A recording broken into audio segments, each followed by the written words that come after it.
Welcome to the Mindset Architect podcast, where it's all about creating the life you want, the business you want, and making a real difference. Join us in unlocking the code to true success.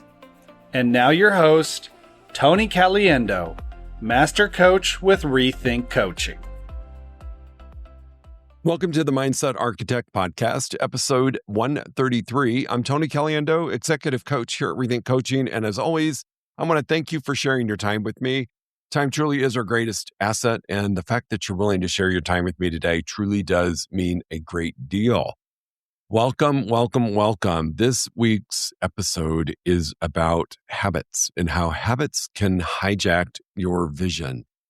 I know for myself, for a long time, I struggled with having a really clear vision, getting really excited about where I saw myself, my business, my life, my family headed. And then slowly, that gradually and suddenly thing, I would find myself not moving towards that vision any longer. And it was as if it became numb or somebody just dimmed the light on that vision. And it wasn't until a conversation I had with my coach many years ago that I was the one dimming my own light, dimming my own direction towards that vision that I was so excited about. And it happens because of habits and old habits that we have that show up even when we consciously know they're not the right habits to get us to goals. That's what I want to talk about with you today. It's very real. And I believe a lot of us experience this on the regular. And I want to make you aware of it because once we're aware of it, we can actually do something with it. We're going to start with that. Just think about this. Most of our life is on autopilot. I better think about the basics, right? Waking up, brushing our teeth, getting dressed, going to the gym, doing the things that we do on the regular, which are habits, is really how our life is lived. And it happens mostly on an unconscious level. I mean, I know when it's time to go brush my teeth. I know when it's time to go take a shower. I know when it's time to go to the yoga studio. I know when it's time to do the things that I do. And the truth of it is, over 90% of how we live our lives and what we do on the daily is a result of conditioned habitual behaviors. And we've talked about this before, yet I want you to hear this again. Over 90% of what we do is conditioned habitual behavior. We don't necessarily think about it, right? And it's not just good habits, it's all habits. So over 90% of what we end up doing on the daily is based upon old habits or patterns. And I think about like patterns and habits as being really ingrained in our brain in the neuroscience pathway, that when this happens, we do this. When it's this time we do this. It's just that pathway that we follow that builds really strong habits. Notice that I didn't say that it's productive, functional, healthy. They're just habits, good and bad, both. So we have to pay attention. And when you don't realize this is happening, it's not that we're doing it intentionally. It's not that it's a conscious decision we're making. It's just habit.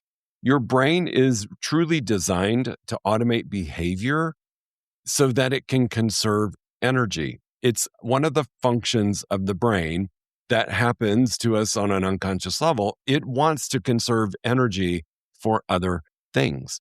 And that means it sets up routines for us. It handles our reactions in a certain way. Our decision patterns are based upon old habits. And our productivity habits, our emotional responses, all of that happens based upon old habits because it's automated behavior. And automated behavior reduces the energy used by your brain. And that's one of the functions of your brain, is to conserve that energy. I always find it interesting is that people can have a really clear vision. Like, I love talking to people that are crystal clear on their vision, yet they're still producing results that look nothing like the vision that they've created. I always say, when audio and video don't match, we know we have a opportunity or a problem. And this is what happens when we have this clear vision, yet our behaviors and habits are here and our vision is here. and we are not following it. It just is how things happen for us. Know this, that your vision lives in your conscious mind. Like, I know my vision crystal clear. It's very conscious. I don't have to work hard to extract it because I live my vision every day.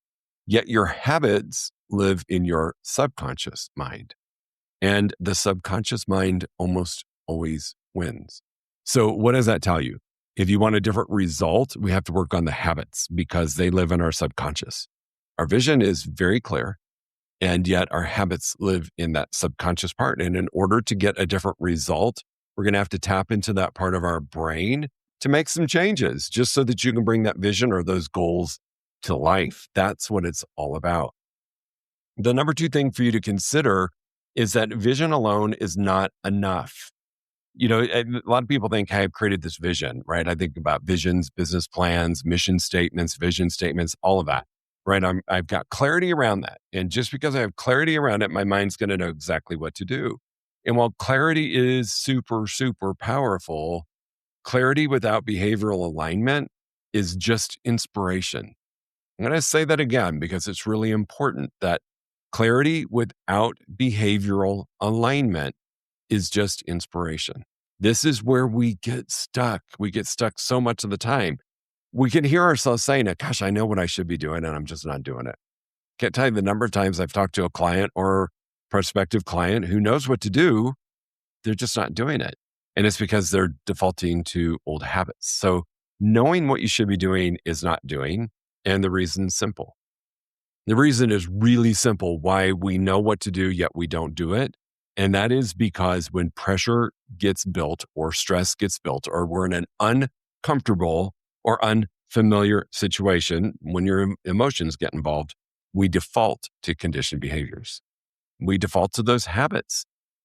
We don't default to our aspirations. And it's why our vision can just sometimes become a pipe dream. Like, oh, that was a cute thing to think about, but it didn't happen.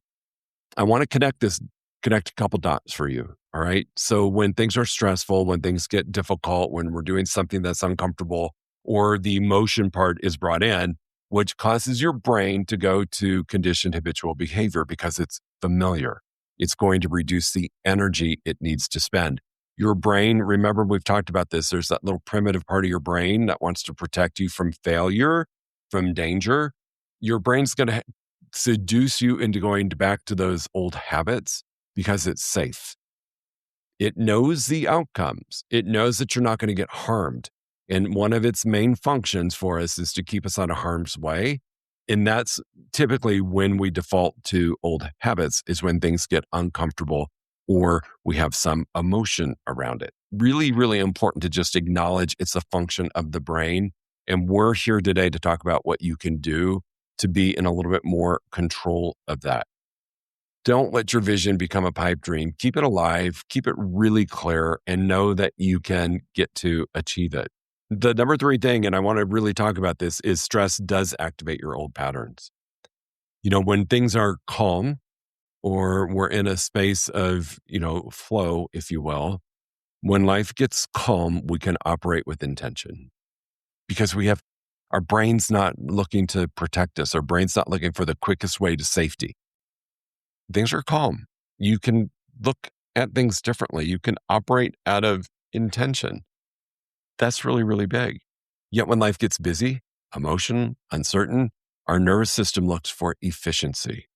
That's that trigger that's going to pull us into familiar behaviors. It's really what it's doing. And when your brain pulls you back to the patterns that you've repeated the most, just know that they're maybe not the ones that you just decided to start. Rarely, for us to get to a different vision, for us to get to a different goal, are we going to do the same behaviors or habits. Yet that's where your brain's going to pull you and let you repeat those over and over because they're very familiar. They're not necessarily the ones that you need to move you to this new goal, to this new vision, to having more powerful relationships with people in your life. What it might look like, and this is just to help you kind of connect the dot where you might be experiencing where stress pulls you into old behaviors or patterns, is if you're avoiding having difficult conversations. If you're procrastinating on doing the important work, you know what needs to be done, yet you put it off and put it off and put it off. You're procrastinating doing it. Saying yes to something when you know you should be saying no. That's a big one. Overcommitting. We tend to do that when we're looking for efficient ways to handle things. And I know that sounds crazy, yet it's because it's familiar. So if we say yes to a lot of familiar things, the brain's going to feel more calm. Now, it seems strange to overcommit can create calm, yet it can because you're overcommitting to things that you're very, very familiar with. You might find yourself filling your time with noise instead of meaningful progress. These are conditional survival patterns. I want you to acknowledge that and show yourself a little bit of grace that when stress gets activated, you're more likely to be in your old behaviors, habits, and patterns. And if we're really honest, we face stress every single day.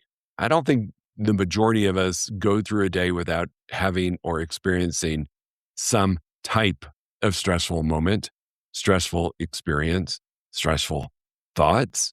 We are human beings. Stress is just a big part of our life. And so it can be the catalyst that pulls you into moving away from your vision and back to doing what's comfortable.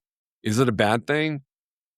I don't think it's a horrible thing, yet it's certainly not going to help us move towards what we want to move towards. I think about a lot. I think I've thought about this a lot, and I've had to really question some of my habitual behaviors that I found myself sliding back into just because I haven't paid attention to them. I think I shared on a couple podcasts ago, my phone was running low on battery, and I was like, it's probably going to, die before I go to bed. And I made a decision, and I'm not sure why. I think on an unconscious level I do. I'm not sure why, but I made a decision. It was about 6:00 in the evening. We're getting ready to have dinner. And I thought, I'm just going to go plug my phone in my office. Now, my phone is normally plugged in on my nightstand where the majority of us keep our phones. For me, I've kept it there for a while. I kept it there for a long time because my parents were aging and ill, and I didn't live in Omaha. And I always wanted to make sure that if something happened, my family could get a hold of me. Old habit. Both of my parents sadly have passed, and there's really not a need for me to keep the phone there by my bedside any longer for that reason. So that evening, I plugged my phone into my office. What I ended up experiencing that night was I was in a better headspace with being able to concentrate on the conversations I was having with Reagan. I was able to pay attention to what we were watching on TV that night, whatever it was. I was able to connect to it, and I wasn't distracted. And I can't tell you the number of time I reached for my phone that wasn't sitting next to me. I left my phone in the office that night. I did not take it to my nightstand, and I started a new habit. Yet, not long ago, I found myself waking up in the morning, and there it was right next to me. I slid into an old habit without even being really aware that I was doing it because it felt comfortable. And I noticed in the morning, I was getting out of bed, unplugging my phone, grabbing my glasses, and moving out into the world of my living room with my phone attached to me. Old habit that wasn't serving me, moving me towards my vision. I know there's a better pattern for me or a better structure for me in the morning than having my phone with me. So old habits can creep in, stressful or just because it feels normal. You don't even think about it, right? You kind of go into that autopilot thing. I know we've all done it before where we're just doing something out of habit, but that's one example of a habit that wasn't serving me. That is one example of a habit that wasn't fueling my new vision. It worked for the old version of me. It was not working for the new version of me. My mornings start off very structured. And when I deviate from that structure, it impacts my entire day. That old habit, as simple as it might sound, of putting my phone on my nightstand was interrupting my vision. Remember, Vision is in the conscious. Our habits are in the unconscious, and the unconscious or subconscious typically wins out. So what do we do, right? Okay, now great. I know I've got habits that aren't serving me. What the heck do I do? First step is awareness. Sounds really basic and simple, yet it's true. Awareness is the first pattern breaker. And I would like to think that this episode is creating awareness for you that you've got habits that are not serving you. You can't change a pattern that you don't see, right? This is where awareness is really, really important. For me, I realized, sadly, I'll admit it was probably a week or two before I realized that I had slipped into an old habit. But once I became aware of it, I could do something with it. So it's not just about creating more discipline. All right. So it wasn't about like, okay, don't look at your phone, just leave it alone. It really is about recognizing the pattern. And the pattern was putting my phone on the nightstand. Simple thing has a tremendous impact. So if we, apply discipline to unexamined patterns, we often fail. We have to recognize what is the pattern that's not really serving us. So a better starting point is to really ask yourself a question. What behavior keeps showing up or behaviors keep showing up that are quietly working against my goals or my vision? This is a really simple yet extremely powerful question. What behavior or behaviors keep showing up that are working against my goals? Simple thing of iPhone on nightstand was a behavior that was working against my goal. Till I became aware of it, I wasn't really going to fix it through discipline. I had to acknowledge that it was a pattern or behavior. So that behavior led me to checking emails. It led me to checking Instagram, checking my socials to see what the heck happened overnight while I was sleeping, because it was so important. And I say that sarcastically, none of that had anything to do with my vision. None of it. It was just an old habit that popped back up. Become aware of the behaviors that are pulling you out of your path to your vision or your goals. That's the easiest way that we're going to fix these behaviors and habits. And we're going to be able to form new habits is by becoming aware of the ones that we have to remove. It's in alignment with the framework of less over more, right? I have to remove the wrong more. My phone on the nightstand is a wrong more. Moving it to my office where it sits on a shelf and I don't see it, feel it, hear it, feel it buzzing, whatever, is really what serves me. That's the new habit that I must develop.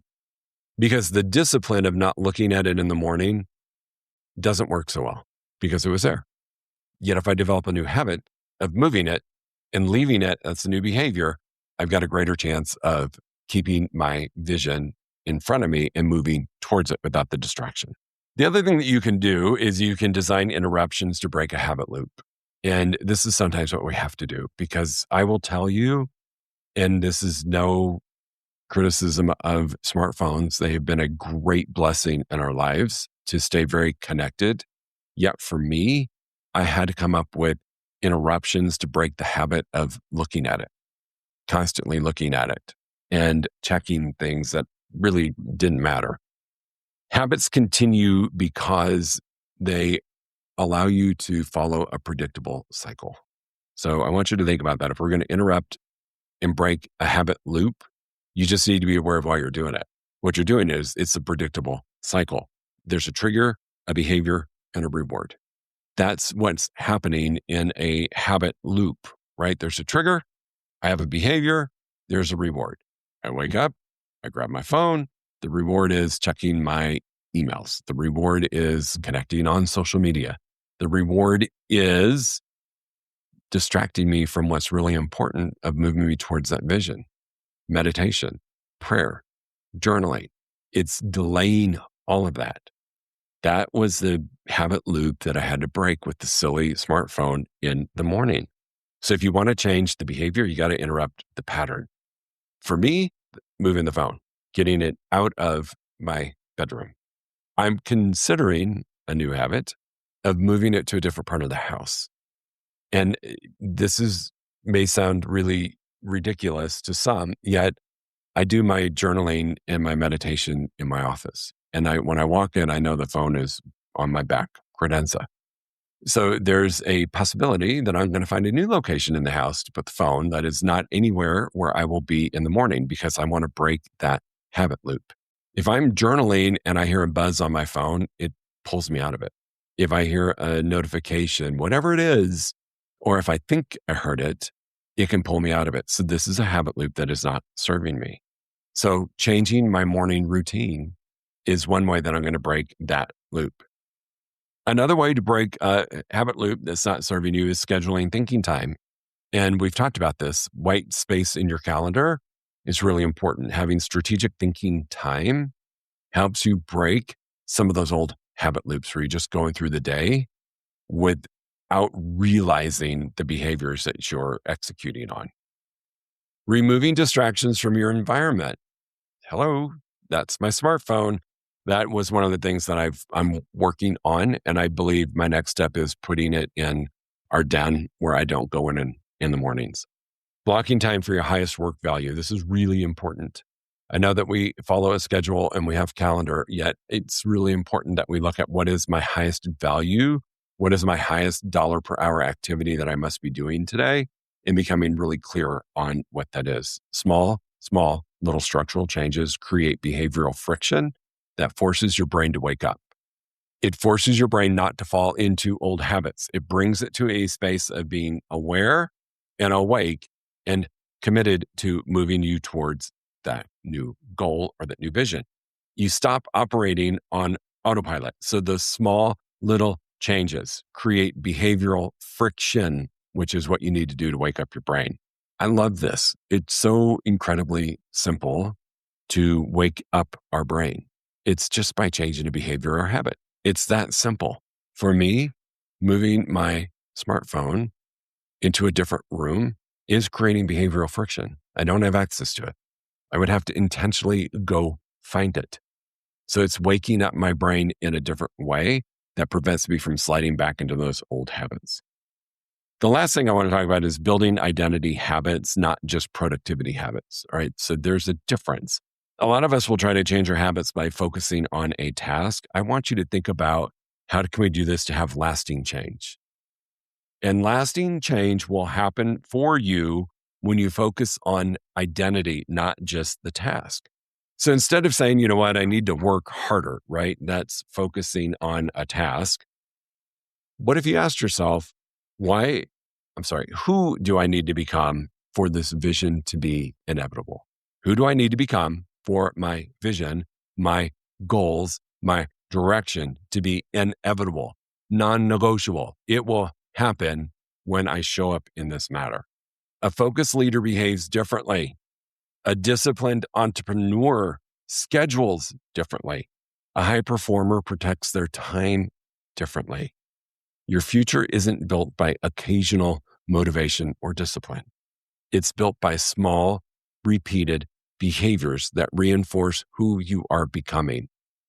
This is one of the greatest, simplest gifts that I want to give you, is to create an awareness of the old habits or behaviors that you slide into that you don't even realize you're doing that are sabotaging your future vision.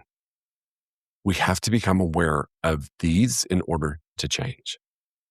Your vision does not become a reality just because you want it to, right? We can't just state our vision and manifest it's going to happen.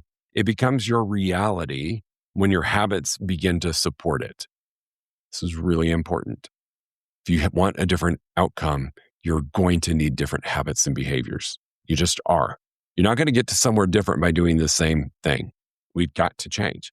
So the real question is not, what do I want? All right, I want you to consider this, right? The real question is, what patterns in my life are quietly deciding my future? Really important. That's what's happening. And that's why your future is what it is. It's because of your old patterns and habits.